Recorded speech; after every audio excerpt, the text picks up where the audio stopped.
and that the path to wisdom is this ever-evolving thing where you're engaging with ideas on a constant basis. Just given the state of the world today, we felt kind of compelled to say it, and that we really appreciate the fact that you're here today, that you're Parlay users, whether you're new or you've been using Parlay for a long time. It really means a lot to us that you are incorporating this into your practice and using Parlay and believe in our mission and share that mission. So thank you for that work that you do on that front, for sure. It really means a lot to us. And then I guess beyond that, thank you for all your feedback over the past year or 2 years. A lot of the new features that we're going to see here today are a direct consequence of that feedback. So we really appreciate the engagement from the community of amazing teachers and coaches and administrators and even students that we work with to help continue to make Parlay better. So with that said, this webinar is going to really focus on the new features that we have released. If you are new to Parlay and some of this stuff goes over your head because you're maybe not super familiar with the online or the live roundtable or how they work, don't worry about it. We're going to stick around after, and we're going to do a little 15-minute, 20-minute demo of the new live roundtable. So that'll really help ground things. And of course, you can always book a demo or some time with us, and we're happy to help get you up to speed. So with that said, just as a refresher, there's 3 basic parts to Parlay. The first part is the Parlay universe, which is that content library created by our team, by teachers in the community, by different partners that we work with, growing all the time. Great way to sort of go find a discussion topic and publish it into your classroom. Then there's the online roundtable, which is the written, asynchronous, usually asynchronous discussion.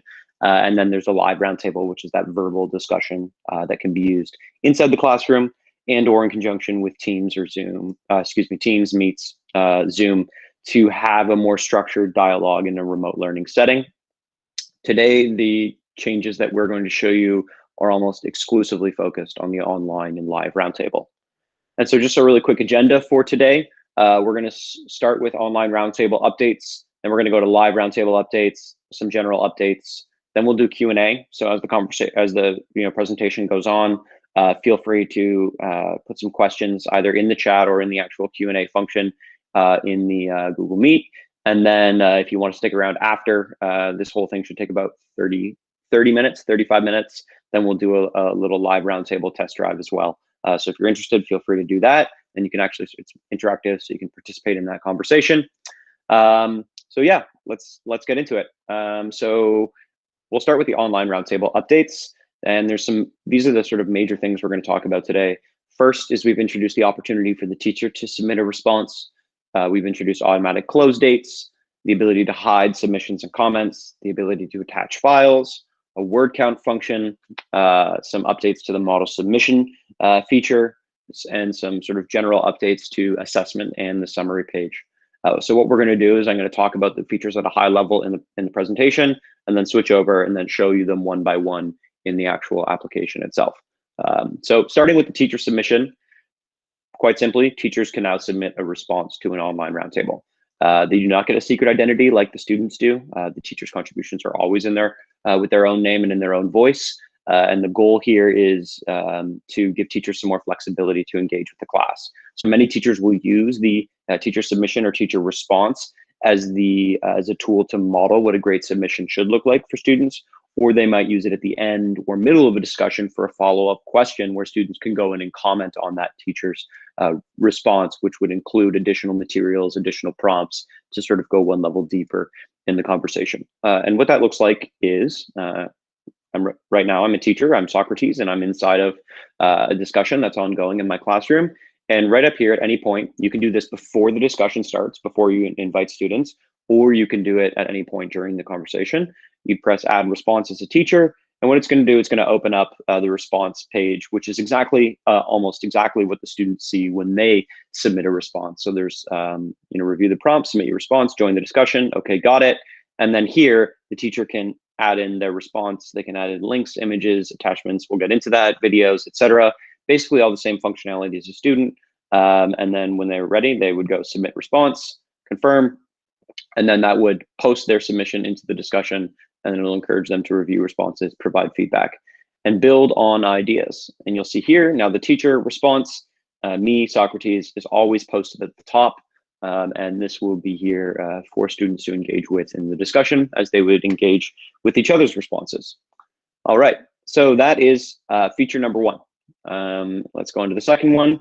The second one is automated close dates. So in short, the teachers can now submit a close date or create a close date for the discussion. And if they do that at the assigned date and time, the roundtable will automatically close. And it will also send a 24-hour email reminder to all students participating in the discussion. So if your students are able to receive emails through their school email, some are, some aren't, then they will get this this notification reminding them that the roundtable closes. So that's automatic. So it's just a helpful prompt if any students are not haven't done their submission or made their comments. Why? It makes it easier for asynchronous discussions. You can just set it and leave it as a teacher, pretty clear and with pretty clear guidance for the students. So I'll show you what that looks like. So I'm inside of the roundtable right now, and you'll see here that this discussion closes on January 22nd at 5 p.m. To set a close date as a teacher, you come up here, press the three dots, press set close date, and then you can turn it on or off, of course. And then as you turn it on, you can just select the date and time. So let's say we want to move it to Monday for some reason at 5 p.m. So now it's been changed. So I'm going to go ahead and I'm going to save that, and you'll see the close date changes here. And you can also click that close date, and you can edit it that way as well. The students will see the same thing. Obviously, they won't be able to edit it. And if you do send them an email invite to join the roundtable, it will also incorporate the close date in that email invitation. After the roundtable closes, of course, students can still submit and they can still make comments, but when they do, all their contributions will be marked as submitted after close. So as the teacher, you have that window into the fact that they contributed after the close date ended. And just as a caveat, we're going to be adding in a hard close option, which will disable any students from submitting responses, making comments, or replies after the close date has passed. So that's something that's coming soon in addition to this feature. All right, so that is the close date. On to the second one. Teachers can now hide submissions, comments, replies. And when you hide them, it only becomes visible to you as a teacher and to the student who made that comment, that reply, that submission. We've seen a lot of teachers over the last little while use Parlay for having difficult conversations with their classrooms. It's very core to what we're trying to accomplish, as I sort of said in the introduction. And, for example, for everything that happened a couple weeks ago on January 6th, a lot of teachers were having, using Parlay to have those conversations with their students. And sometimes when you have those kinds of difficult conversations, kids may go over the boundaries of what is acceptable dialogue. Of course, they're still learning, and all the reasons why someone might say something that you wouldn't necessarily want to be public. So rather than deleting the submission or deleting the comment as a teacher, you can now just hide it from view of the rest of the students. And if you need to go back and use that for any reason, whether it's disciplinary action or just to sit down and talk with that student, you have the ability to do that. And so what that looks like in the application here, so let's say I clicked on William Shakespeare here, and then I would go and see Charles Darwin's comments. Sojourner Truth replied. So let's say that I wanted to hide this comment. I would come up here, I would just press hide. And what that would do is that would now give me those gray lines. And this comment and this reply are now all hidden from view. So no students except Charles Darwin would be able to see this comment and these replies. And from my perspective as the teacher, obviously I can see that I've hidden it. So you've created that sort of ability to moderate the discussion without having to delete things. Okay, so that is hiding submissions and comments. Next, this is one that a lot of people have asked for a long time, so we're really happy they're finally able to sort of push it out, the ability to attach files.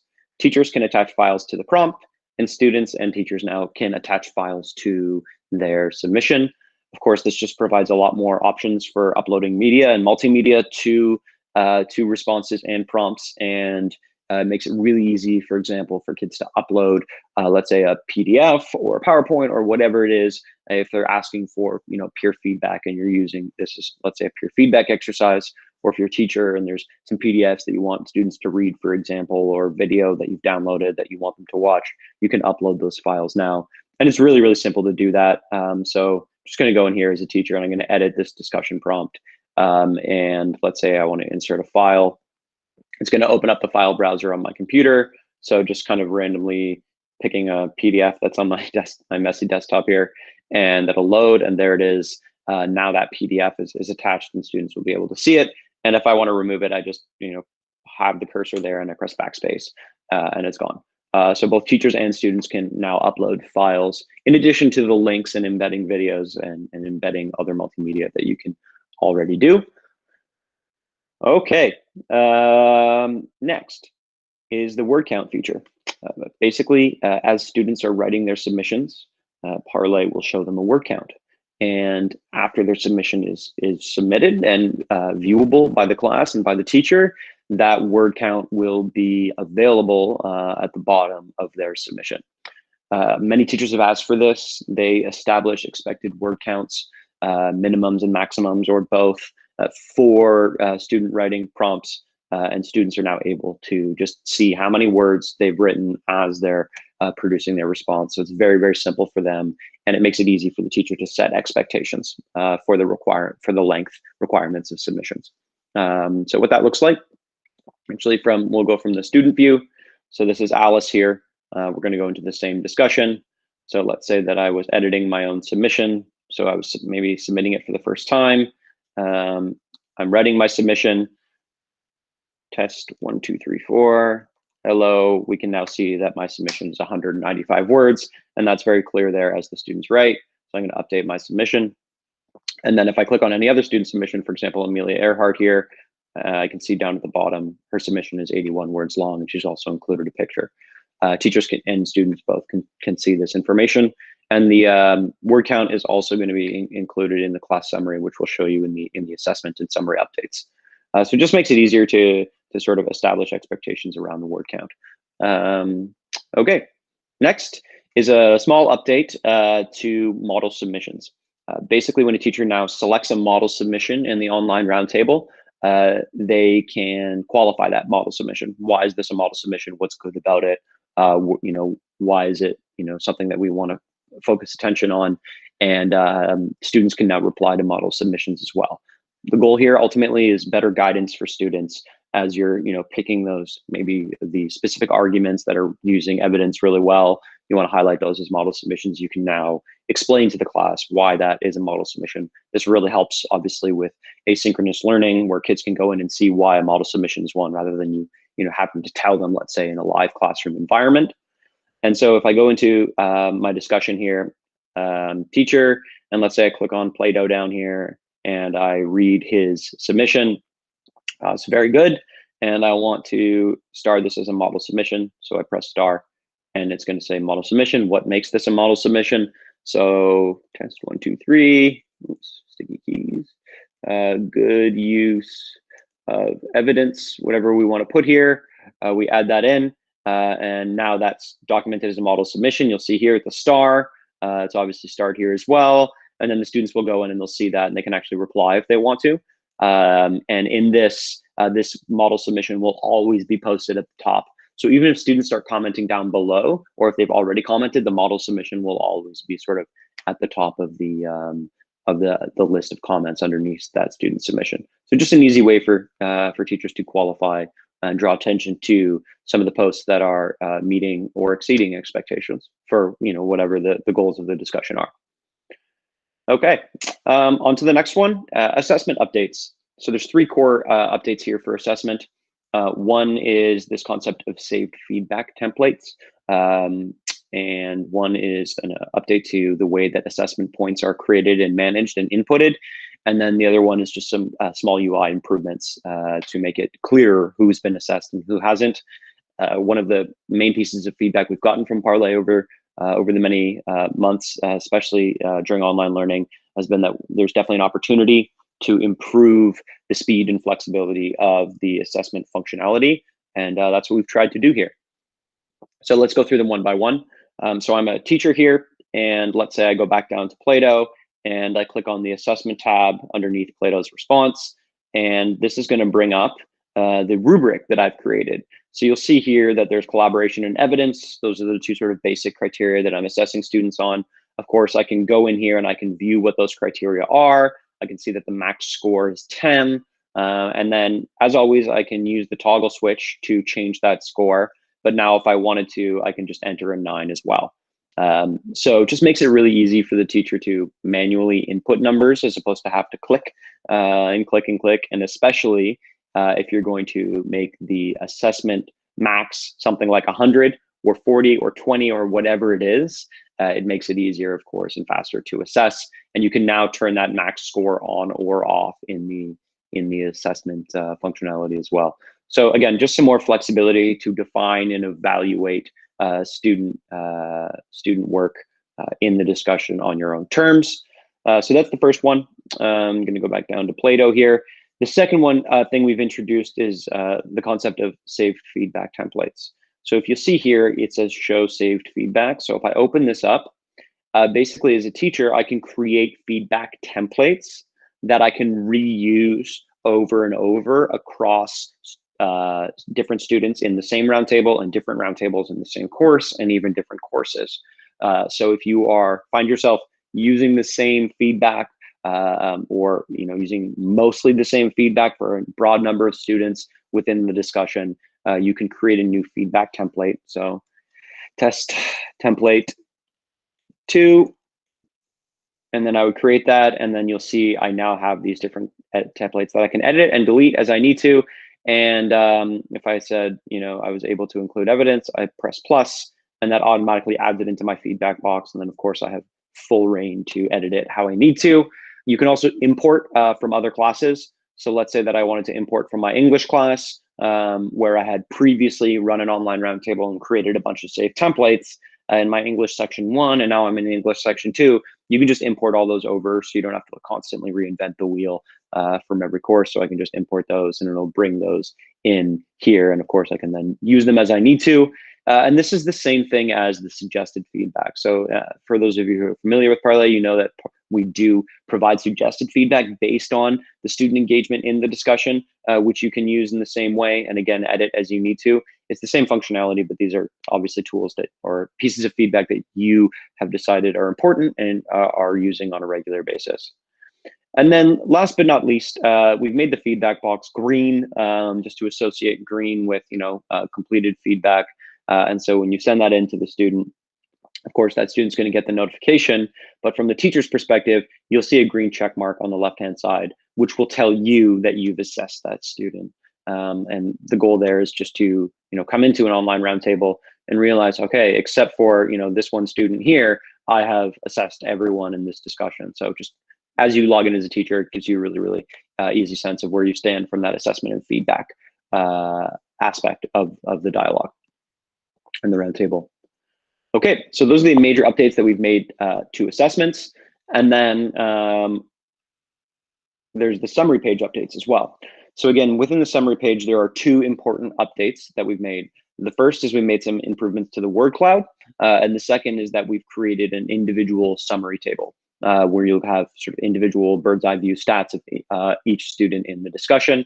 The goal, as is often the case with the data summary on Parlay, is better class reflections to create opportunities for metacognition. And so the class is understanding their engagement better, and then making it easier for the teacher to track and ultimately assess and measure student participation. And so if I go back into the discussion and we go into our summary page, this is now going to pull up for the teacher only. There's going to be 2 tabs in the summary page. The first tab is going to be the class-wide statistics, which of course is where we are now, and this is what the whole class will see. And then the second tab will be the individual student summary. Before we go here, I'll just scroll down and we'll look at the new keyword cloud. So this is the new keyword cloud, and there's a few things to notice here.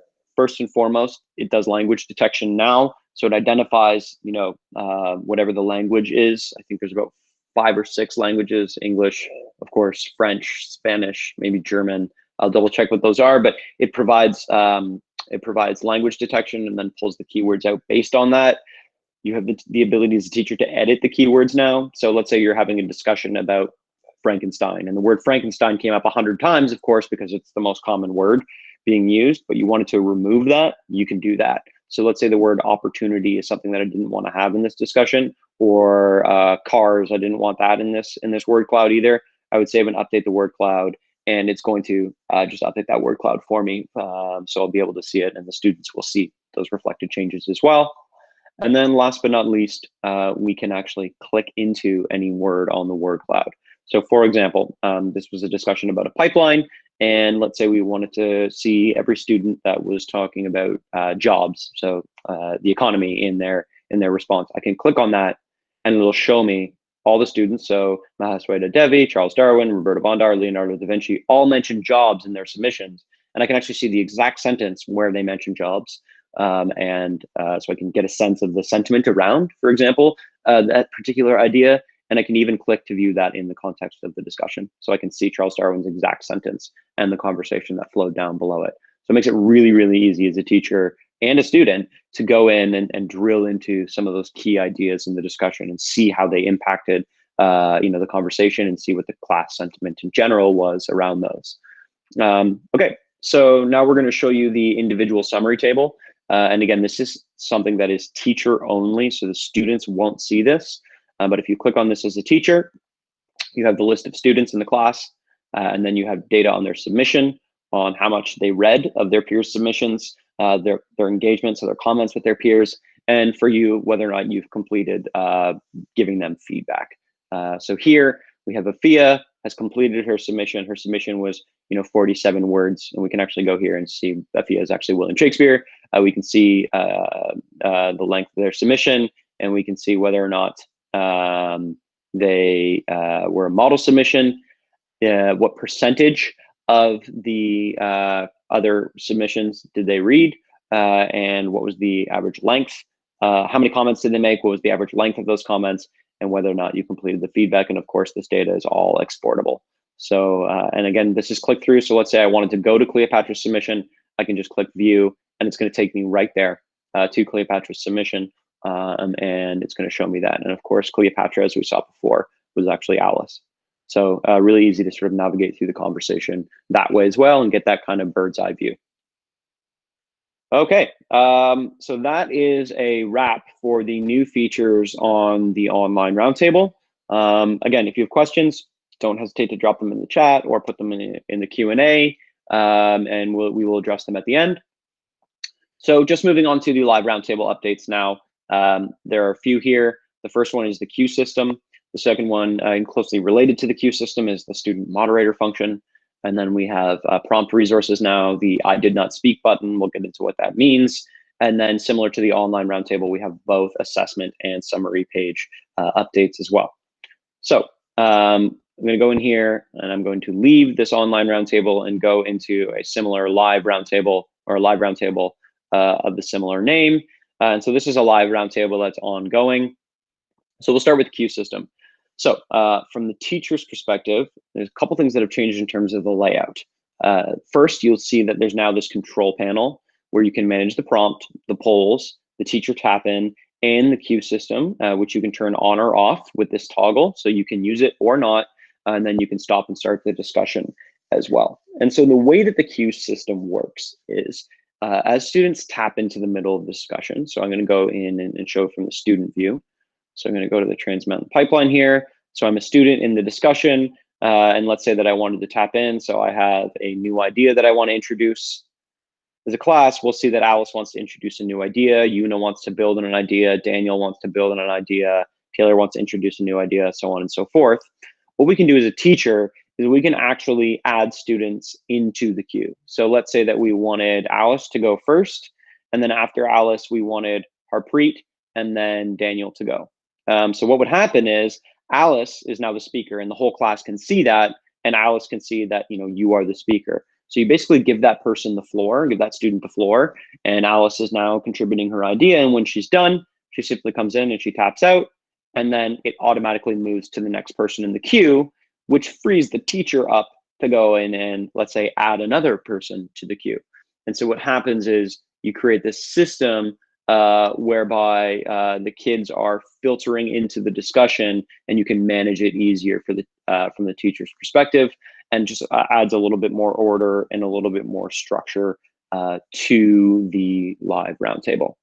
So oh, I didn't show the slide, but that's the queue system. And teacher can turn that on and off, as I said, and the goal is to sort of double down on the fact that you want to make sure every kid has the opportunity to participate and make the discussion more orderly. The next feature is student moderators. So this is obviously closely associated to the queue. As a teacher, you can assign a student as the moderator, which gives them the ability to also manage the queue. So if there's a certain student for whom you want to give, to whom you want to give a leadership opportunity to manage the discussion and decide who goes next and sort of orchestrate the flow, they can do that. It makes it really helpful if you're going to be running smaller group discussions. Let's say that you have breakout rooms in a online setting, or you have a classroom with 30 students. You can create 3 live roundtables, for example, and put 10 students in one, 10 students in another, and 10 students in another. And then in each one of those, you might assign a student to be a moderator, and then those students can co-manage, or each one of those students can manage the flow of the discussion, which allows you as the teacher to sort of float around and see the smaller group discussions unfolding. And then ultimately the goal here is to offload the responsibility of managing who goes next to another student. So you as a teacher can listen better, you can guide the conversation, you can run polls, you can assess, you can nudge quiet students, all the other things you can do in a live roundtable. So you can just take some things off your plate. And so what that looks like from the teacher's perspective is, if you click on any student, so for example, Alice here, you can click on the moderator. So Alice is the moderator in this discussion. So I've assigned it. And if I wanted to switch the moderator, let's say I wanted Alex to be the moderator, I would just click it and it would ask me if I wanted to switch. And you'll see here that Alice is the moderator. There's a little gavel over her icon. And then from Alice's perspective as the student, you'll see here, new idea, challenge, build on question, of course, but also you are the moderator. And then that means Alice can also add and remove people from the queue as she sees fit. As the teacher, you still have control, so you can always override the moderator, of course. But it really does give that student the ability to help sort of manage the flow of the conversation and who speaks next. Okay. Moving on to the next live roundtable feature, and this is the prompt resources. Really simple. You can now add links to the discussion prompt. Before it was only guiding questions, which we've all, those who've used the live roundtable know, but now you can add links to, outside documents, a Google Drive folder or file, whatever it might be. It makes it easier to share materials and improves the ability for students to sort of prep for that live roundtable. So as a teacher, when you are creating the prompt, you can go in here and you can input resources that you want the students to read. So you can just put the name of the resource and then the URL of that resource, and that will give students a link to it, and then the guiding questions as well. So what a lot of teachers do is they'll set this up before the discussion, and they'll send the invite over to their students, or they'll send the link, and then students will join the live roundtable even before it starts, let's say as a prep or a homework activity, and then they'll be then responsible for reviewing the resources. So those will all appear here in a link, which they can click into. Obviously, this is just a link to Google, and then they'll see the guiding questions. And then before the discussion starts, students can take their notes, whatever points they want to make, whatever questions they might have that they'd like to introduce into the discussion. They can put all these here ahead of time. And then when the discussion starts, they have that foundation of knowledge and awareness, and the conversation is richer and more diverse as a result. And of course, if there's lots of resources and lots of questions, students can collapse these as they need to make their notepad more accessible. Okay, on to the next one, the I did not speak button. This one's, again, pretty simple. When students tap in, let's say with a new idea, as we'll see here, they can, of course, tap out, which means that their turn is finished.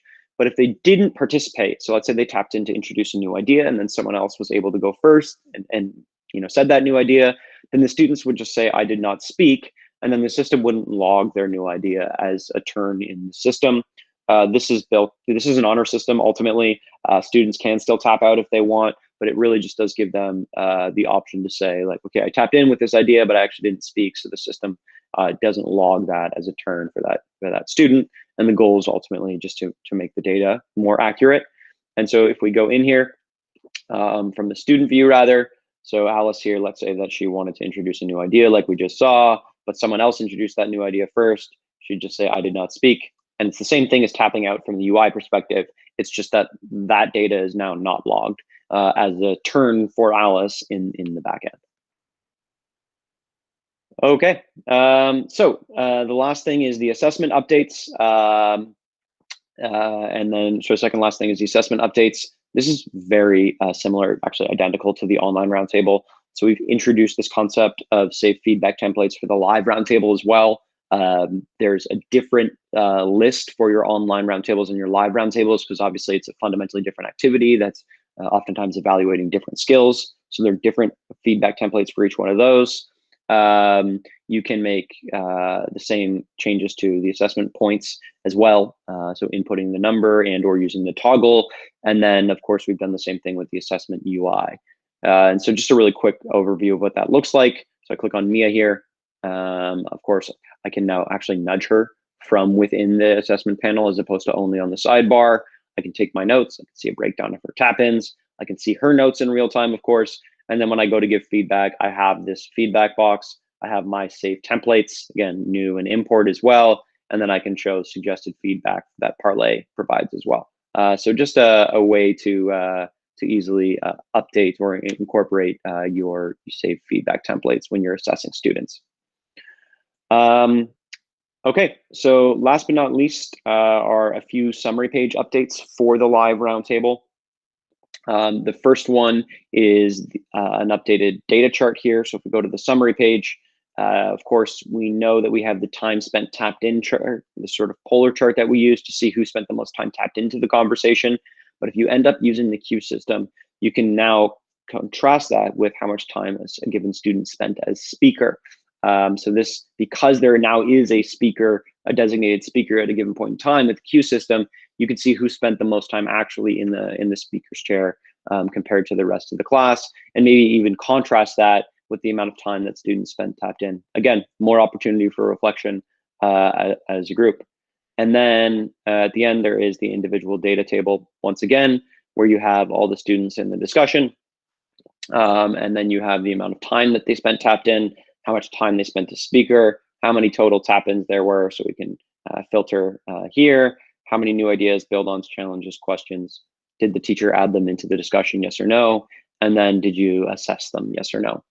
So again, just another bird's eye view for the teacher only, and of course you can still export that data to CSV or to your Google Sheets and upload it to your gradebook or whatever you need to do with that data.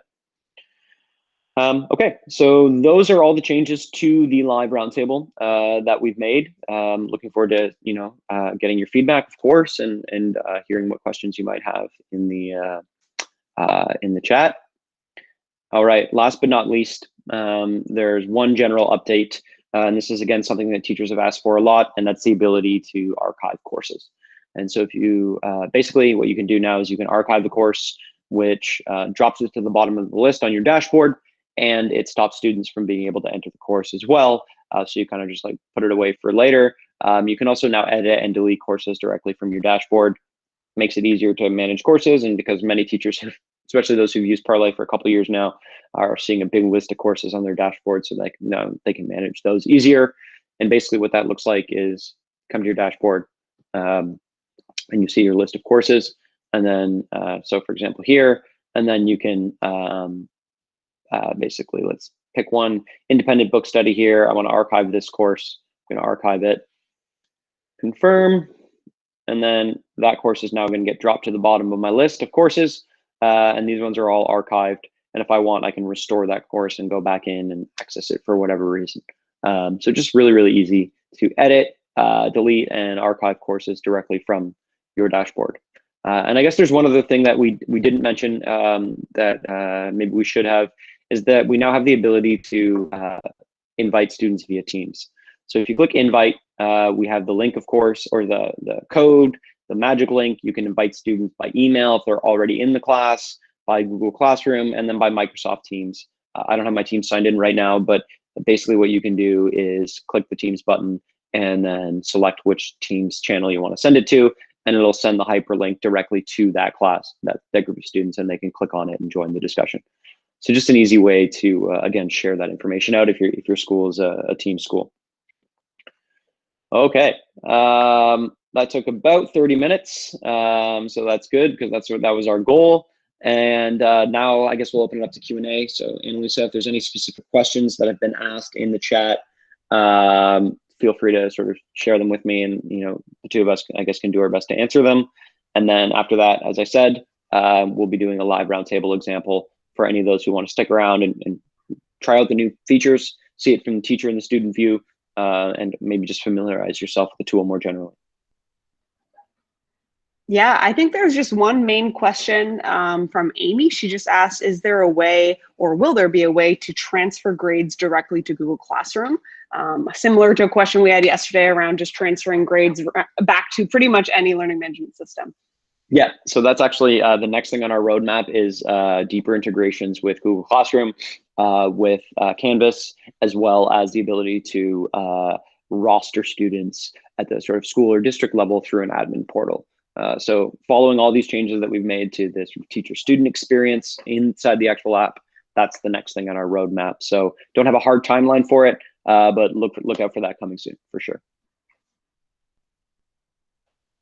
And then second question here from Sophia: in light of tomorrow's presidential inauguration, I know you're located in Canada, are there any new roundtable discussion topics to facilitate these discussions? So I'm happy to share yes, and I'll just share a link to the homepage of the Universe. There's a few topics there. There's one around the importance of peaceful transition of power and presidential rhetoric around speeches, and of course, some around impeachment as well. So if you go to the homepage of the Universe, you'll be able to see those. Mm-hmm. And if you also want, you can search the word inauguration, and there will probably be teachers who have contributed topics to the Universe that maybe we also haven't, found or put into the featured roundtables as well. So feel free to do that as well. Yeah, and then Tamara just asked, how does Parlay share student data? Is it considered COPPA and FERPA compliant? Yes, so we do an annual audit every year with a third-party auditor called iKeepSafe, and we do FERPA, COPPA, CSPC compliance audits, and we also are a signatory of the Student Data Privacy Pledge. All right, and then I think the last one here is just from, is it Fiorella? She just asked, how do I copy one activity from one class to another? Yep, I can show you that really quick. Yeah. So yeah, we're inside of Parlay here. We've created this discussion topic on Fahrenheit 451. We come up here and we press duplicate roundtable, and we select which courses we want to make a copy of that roundtable into. And the same thing can be done for your live roundtable. And you just press duplicate, and it'll create a copy in all those classes. It won't bring over the students. It won't bring over the student submissions. It'll just bring the prompt and the and all the settings, and you will be able to invite a new group of students to that discussion. Awesome, and I think that's it for now. We could probably move into the example of the live roundtable. One more question for you. I didn't. Oh, sure. Do we have more activities in the Universe for the Italian teachers? Right now, we don't have tons. Unfortunately, our team isn't super fluent. But if you ask us, we could certainly help you put one together. Yeah. Mm-hmm. Yeah, we do have a content concierge service. So if you come down here in the little bubble, you can request a discussion topic from our team here, and we'll do our best to collaborate with you and create that for you and share it to your portfolio in the Universe and share it for the community to use. Our Italian isn't great, full disclosure, but we will do our best to help you out and at least help sort of structure the prompt in a way that makes sense. And also, if you're interested in helping us create more Italian topics, we'd love to chat with you about that as well. We are seeing more and more international schools come on board. But before I put something in Universe, it doesn't have to be approved by you guys. So do I just create an activity and put it into the Universe? What's the process? Yeah, so it doesn't have to be approved by us. So let's say that I just created this discussion topic from scratch and I press add to Universe. I can now take a copy of that and put it into the Universe. And then as a teacher, I have the option to obviously make all the edits I want. And then I could say, is it public, which means everyone can see it? Is it unlisted, which means only I can see it and people that I share the direct link with, kind of like on the way that Google sharing docs works. Or I can make a draft, which means that only I can see it. And then so that becomes accessible if you made it public, for example, to the whole community. Parlay, our team on a regular basis goes in and we look at all the new topics that have been published, and we find ones that are really great. Maybe they meet certain standards or they fill certain holes that we're looking for, and we'll go in and certify them. And we'll ask, whoever created them, if it's okay that we certify them and maybe add them to certain collections like the featured roundtables, or if there's a specific collection, let's say in business or in history or whatever, that we think it would be useful for.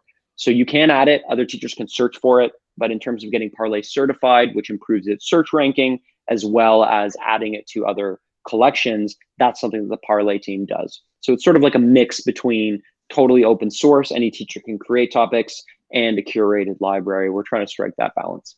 I hope that helps.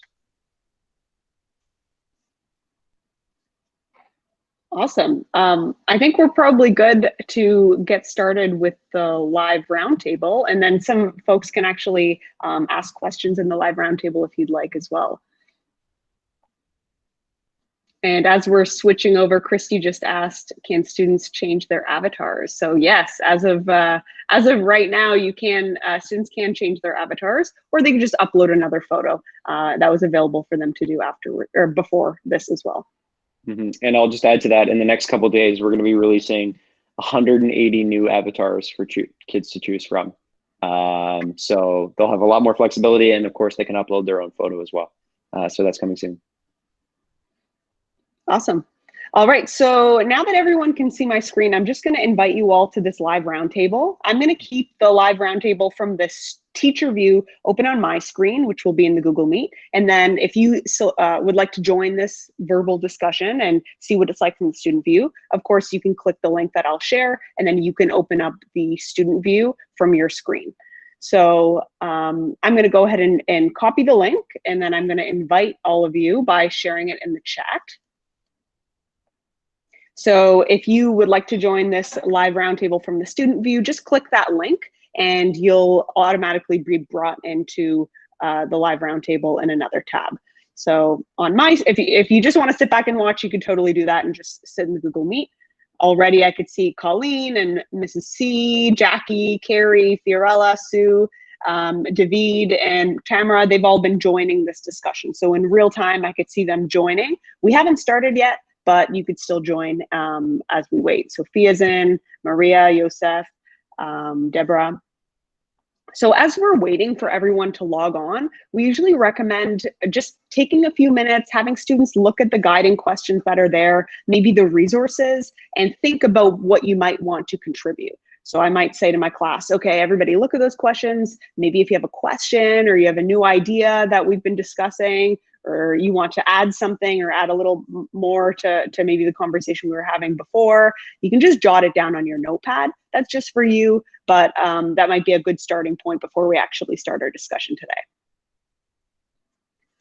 And then once we're ready to start, I'm going to go ahead and click that start button. And now everyone who's in this discussion will now see 4 little options on the bottom of your screen. And this will be if you would like to indicate for the rest of the group that you have something to say. So you could tap in with a new idea, a challenge, a build on, or a question. And once you do that, your icon will now be visible to everyone else. So if we have any brave souls that would like to tap in and share something, we could show out the queue as well. You could tap in.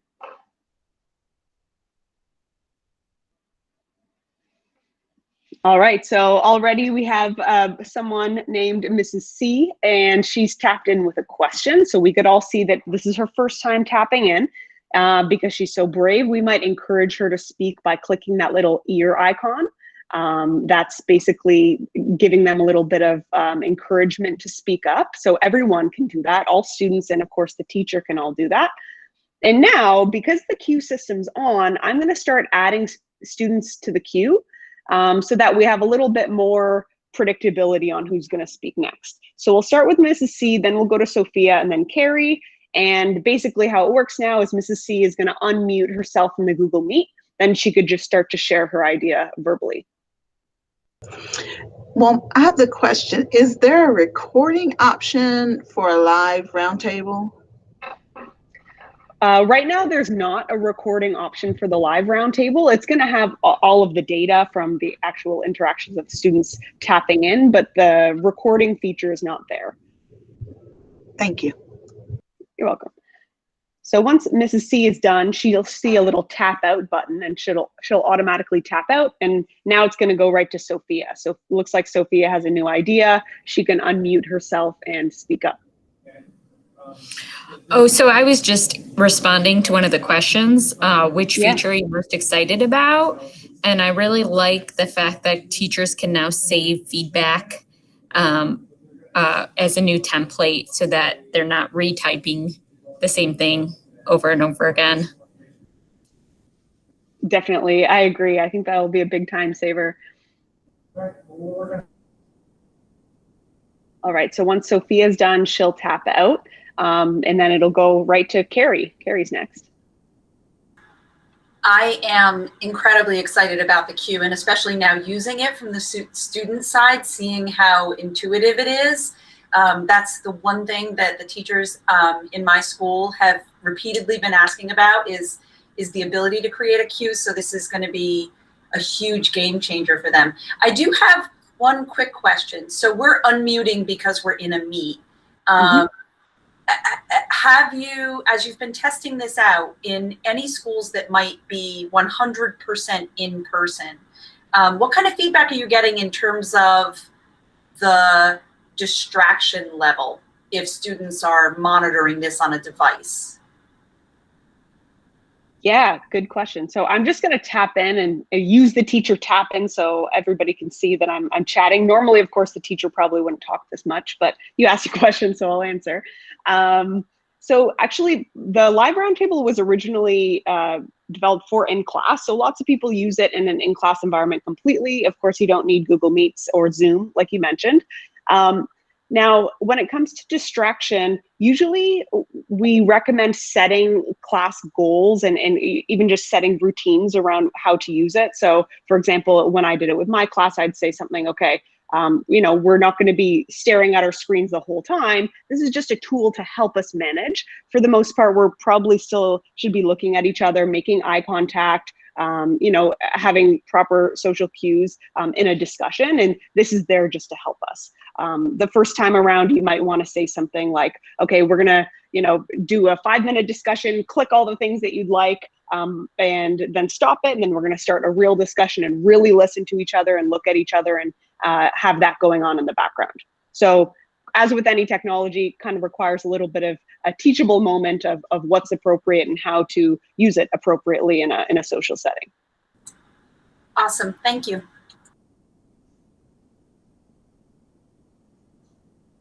All right, Jackie's up. Hi, thank you. I just want to respond to what you just said, because the thing that I absolutely love about this is that when having class discussions and so many students are sitting there with their hand in the air because they just want to speak and they're not actually listening to what's being said. And I would spend a lot of time asking students to kind of, like sit on your hands and just listen. You'll get your chance to speak. And so this just kind of removes that whole element and really gets them to focus on the conversation. So I appreciate what you were just highlighting.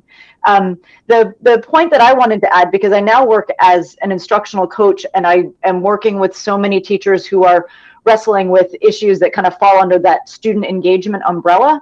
And so I really appreciate the data panel, because it really gives students a way to reflect on their level of engagement, and also gives teachers real actionable, measurable data to inform their goal setting and inform how they are interacting with different students around issues of student engagement, because those issues are different student to student. So that to me is the feature that I wanted to highlight. So thank you very much. Awesome, thanks for sharing. Okay, Fiorella, you're up. So you can unmute yourself and share any ideas that you might have.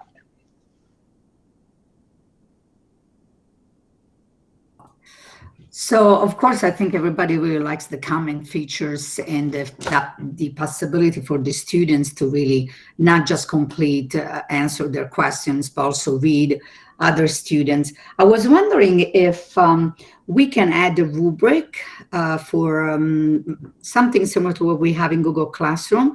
Right now, we can upload a rubric and grade the students, if possible, and maybe run in the future a report for all the students who actually provided a comment. Is there anything like that, or? Yeah, so in the live roundtable, what we're looking at right now, I can definitely go and do my assessment criteria, and I could add any criteria that I'd like. So I can't upload an actual rubric from my computer, let's say, but I can create a rubric criteria point. Let's say I want to look at, evidence. Is everyone using evidence in their point? Then I can upload those and mark students or assess students based on those individual criteria in Parlay. Does that make sense? Yes. No, I was. So we cannot upload an existing rubric, though. That's right. Yes. Okay, I got you. And going back on the comments, because and the concept of Jack was saying, the students' engagement, I think everybody is struggling with that. Is there any way that we can actually really maybe, what else can we do to really engage the students through Parlay at this point? I know we ask them to write and, read and so on and provide a comment, but what else? Is there something else that we could do? Yeah, so specifically around the online roundtable, I'll just kind of give you one idea. Some teachers, they'll kind of break it up into like 2 days worth of work. So maybe day one, everybody reads the resources and writes their idea. Day two, we go and give feedback to each other or write comments. Maybe our goal is everybody go ask somebody one question, or everybody open up the summary and look at the data. Think of one question or one thing that's interesting about the data. We could even have a mini discussion about some of the data in the discussion. Great, thank you. You're welcome. I'm just going through now and nudging some people so you could see what it looks like from the student view. So I'm just going through and sending a generic nudge. But I can also, I could write whatever I'd like in that nudge. Right now, the default is, do you have something to say? But there's also, you can type in whatever you'd like as well. You'll also notice, let's say Fiorella forgets to tap out of the discussion. As a teacher, I can take them out from the discussion as well, or take them out of the queue by clicking the little pink circle on my screen. So sometimes that happens. Maybe a student starts talking, they forget to tap in, or maybe they forget to tap out, and I can remove them and automatically go to the next person. So with that, we'll send it to Mary. Hi, I was just going to add that I love the assessment feature too, that you can save the comments, but I also really appreciate that you can add links for the students to use so that they can access those resources as well as take notes, and gives them something to do some preparation for the discussion. Awesome. So thanks for that.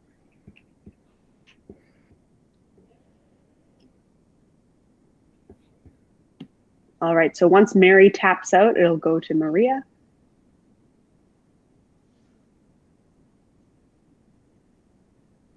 Wait a minute, how do I tap out? I forgot. On your screen, there should be a pink button there that says tap out. Right now, it's probably saying like, you are the speaker, and then it will say tap out.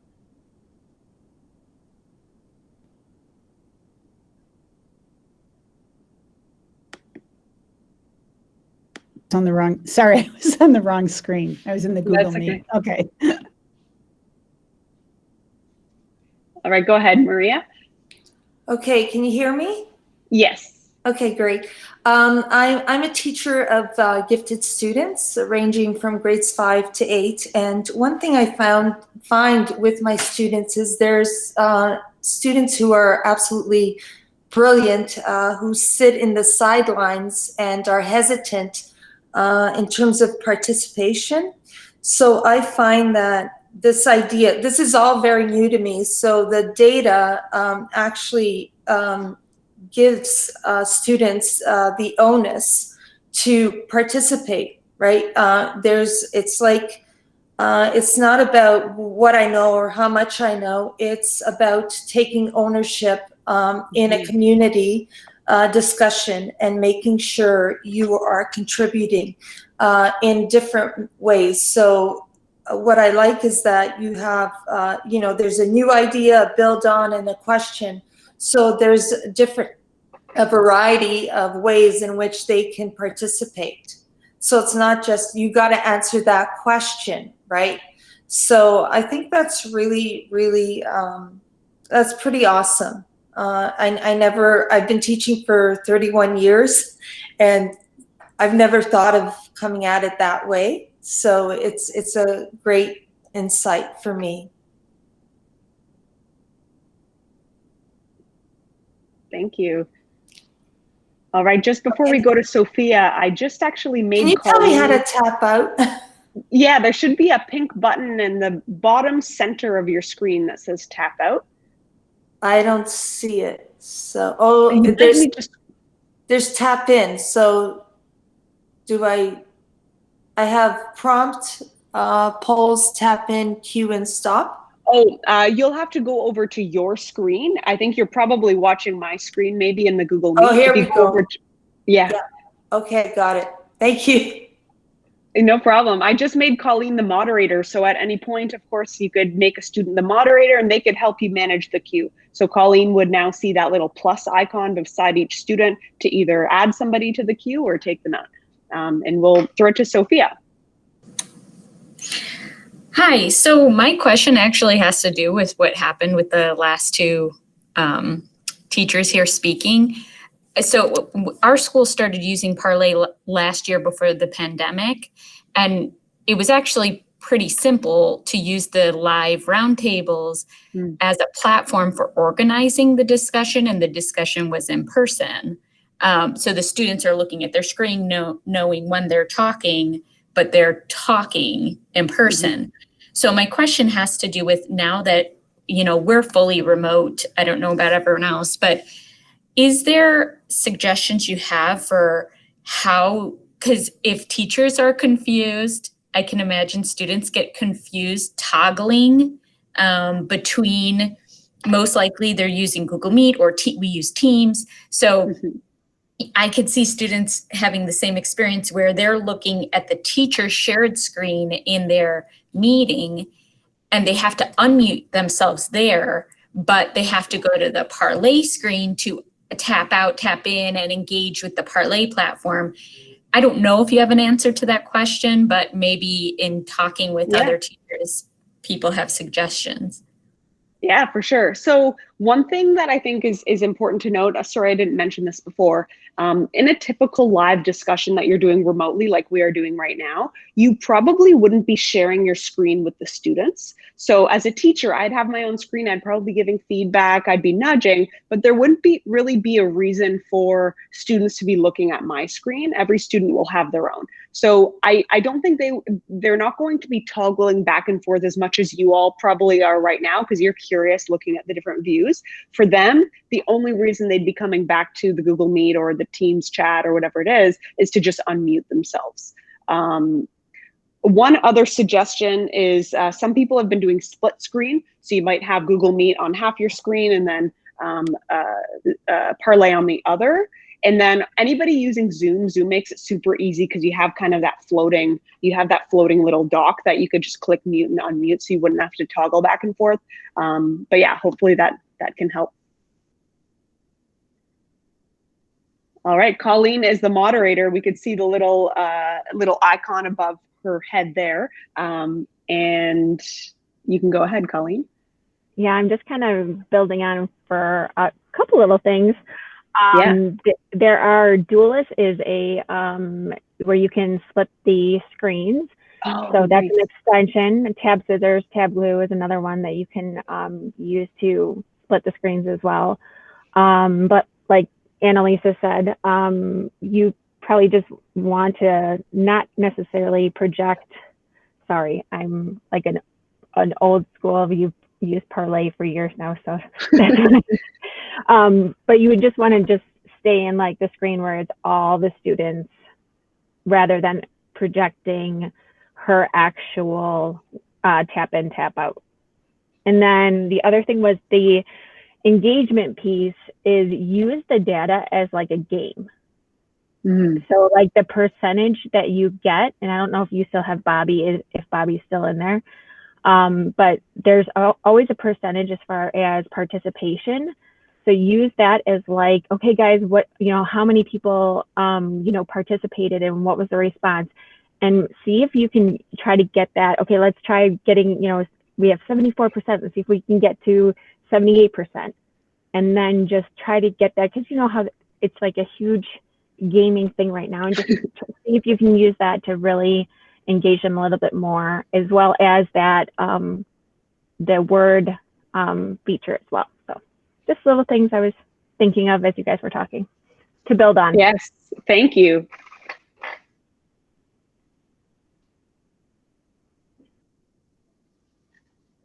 All right, Sue, or if you're still here, you can go ahead. Yeah, I'm still here. I'm actually a much bigger user of the online discussion, but it struck me as you're speaking earlier and somebody was asking, does this get confusing for kids live? One of the things we've done is sort of spread an online discussion over 2 days with live or synchronous sessions where we look at some responses together before they write their posts. And we've had sessions where we actually look at student data as well. So, and that gives them lots of opportunity to reflect. And so I really like, if you do find it confusing, and I think if students are starting Parlay Live online, it might be easier to start with the online discussions and then move to this live roundtable. But those are just my thoughts.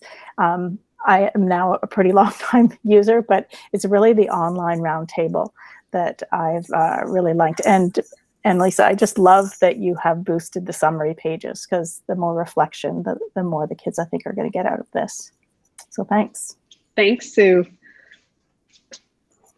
One thing, maybe before we move on to Christy, I'll just send out a poll so you can see what it looks like. So I've prepared it in advance, and I'm just going to send it out to all of you so you could see it in real time.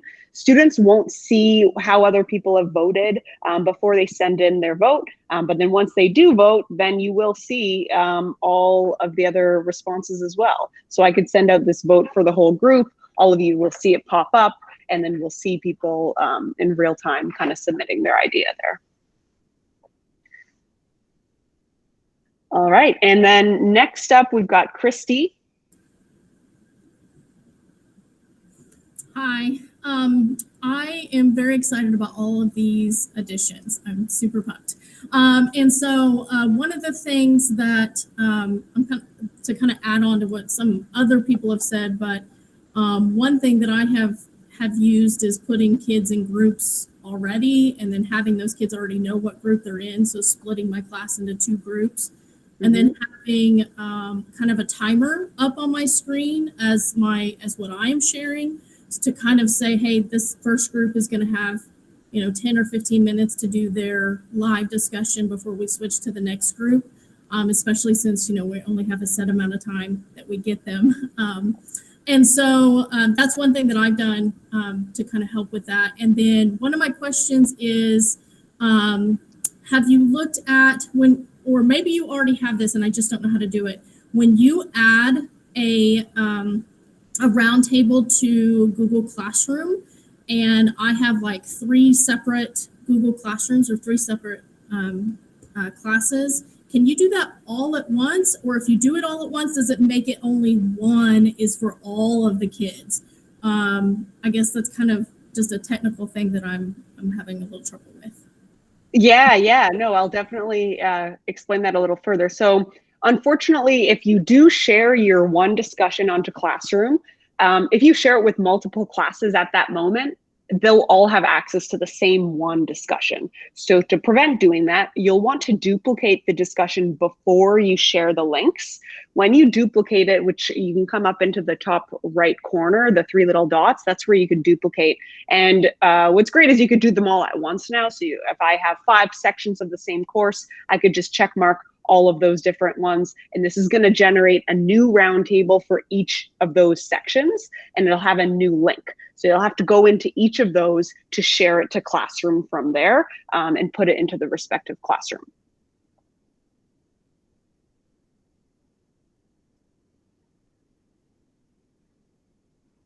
All right, and then when Christy's done, I think last question may be coming from Sophia, then I could stop it and we could look at some of the data really quick.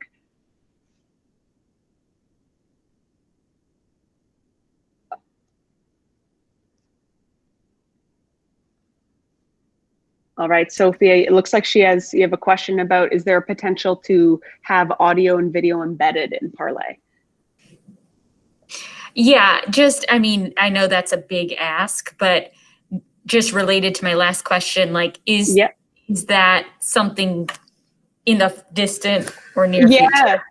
It's something we've definitely thought about it and are thinking about it, how we might do that. We've thought about maybe just doing audio and just not even adding the extra bandwidth to the video. We haven't made any decisions on whether or not that's a route that will go, but we're definitely thinking about it, because that would make the remote learning or remote discussion experience with the live so much easier. Thank you. All right, so I'm going to stop the discussion just so everyone can see what it looks like at the end. So now that I've stopped it on all of your screens, you're now going to see your own summary. So you're going to see how many times you tapped in. You'll see any notes that you took. You'll see any feedback that I gave, which I did not, unless there was a nudge in there that I might have given you. So that's what everybody sees right away. And then if you're going to be sharing your screen at all with your students, I would recommend maybe doing it now. So I would say, okay, everybody, just come back to the Google Meet. Let's go through some of this data as a class. I'm going to be sharing my screen, and we could review some of this here. So 70% participation rate, that's pretty awesome. We could see time spent tapped in. So it might be that Sophia, she has the biggest color here. Sophia might have been waiting to speak for a long time, actually. And if we toggle over to time spent as the speaker, we could see that's a little different. And of course, we have those reflection questions built in, so you can have the students think about this on their own and then maybe have a little discussion about it. Obviously, lots of questions on building ons and new ideas coming in the discussion. We seem to have quite a few Parlay Pro coaches in the discussion today, so that probably explains all the build-ons and new ideas as well. And then we could see our tap-in summary for each individual student as well. And then the last thing that's kind of different that Bobby highlighted before is now we can see our individual students listed by individual in the spreadsheet here.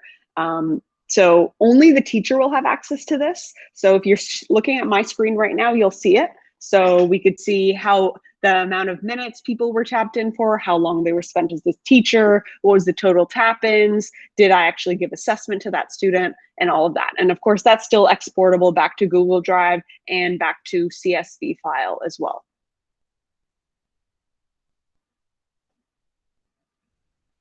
And other than that, I think that's pretty much it.